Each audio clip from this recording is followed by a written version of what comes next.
Hello everyone, welcome back to my channel with a new blog. আজকে চলে গেছিলাম মামার বাড়িতে, কারণ সেখানে হলো পুজো আছে। আর পুরো রাস্তা হলো এরকম লাইটস দিয়ে ডেকোরেট করা ছিল। মিষ্টির দোকানে গিয়ে এত ভ্যারাইটিস অফ সুইটস দেখে আই ওয়াজ টোটালি পাজলড যে আমি কোন মিষ্টিটা নেব।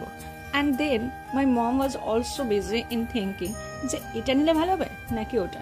তো অনেক ডিসাইড করার পরে মা পান্তুয়াটাই নিয়েছিল, আর দাদুর জন্য সুগার ফ্রি। ফার্স্ট টাইম কোনো সুইট শপে আমি লাকি ব্যাম্বু দেখলাম। নেক্সট আমরা দুজনেই টোটোতে বসে গেলাম and on the way to মামার বাড়ি। আশেপাশে অনেক জায়গাতেই কালী পুজোও হচ্ছিল, তাই জন্য আসার সময় দেখলাম যে কালী মূর্তি নিয়ে যাচ্ছে। এখন হচ্ছিল শীতলা মায়ের পালাগান। পালাগান হলো কিছু মানুষ সেজে গুজে কোনো এক দেবতার কোনো ফ্যাক্ট বেস স্টোরিকে রিপ্রেজেন্ট করে। মামা এই শালিক পাখিটাকে যখন এনেছিল তখন খুব ছোট ছিল, এমনকি লোম পর্যন্ত ওঠেনি। এখন দেখলাম বেশ বড় হয়ে গেছে। ঘড়িতে এখন 9টা। এখন ঠাকুরের বন্দনা হচ্ছে, কিছুক্ষণের মধ্যেই পুজোও শুরু হয়ে যাবে। প্রথমে দর্শন করায় শিবের মন্দির, যেখানে অনেকেই ডালা দিয়ে গেছে। তার পাশেই ছিল কোনো এক শিলা। যেহেতু পুজো কিছুক্ষণের মধ্যেই শুরু হবে, তাই তার প্রস্তুতি চলছিল। চলুন আপনাদেরকে মন্দিরে নিয়ে যাই।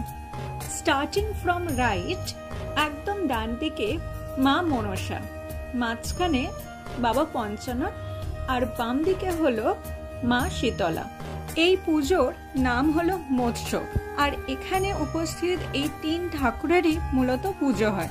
এই অঞ্চলের প্রত্যেকটা মানুষ বিশ্বাস করে যে বাবা পঞ্চানন, মা মনসা ও মা শীতলার কাছে কোনো মনের ইচ্ছা প্রকাশ করলে মা সেই ইচ্ছা পূরণ করে থাকে। বন্দনার পরে মহিষাসুর মর্দিনীর পালা হচ্ছিল। বিকেলের দিকে যখন আমি মামার বাড়ি এসেছিলাম তখন তোমাদেরকে বলেছিলাম যে মা শীতলার পালা হচ্ছে। এখন রাত প্রায় 11টা। সারা রাত ধরে মা মনসার পালা হবে, অলরেডি স্টার্ট হয়ে গেছে। পরের দিন আমি সকাল সকাল বাড়ি ফিরে আসি। আর বলে না, বাঙালি শুধু ভোজন রসিক নয়, বেঁধেও আনে। আর তার ওপর মামার বাড়ি বলে কথা, মামি লুচি, ঘুগনি, আলুর দম তো দিয়েইছে, তার সঙ্গে ছিল সবেদা আর ডাঁটা।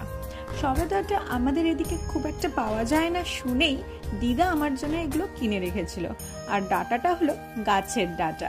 যাই হোক, ব্লগটায় যদি কিছু ভালো লাগে থাকে তাহলে একটা লাইক করে দিও, আর যদি আমার চ্যানেলে নতুন হয়ে থাকো তাহলে সাবস্ক্রাইব করে দিও। দেখা হচ্ছে নেক্সট ব্লগে।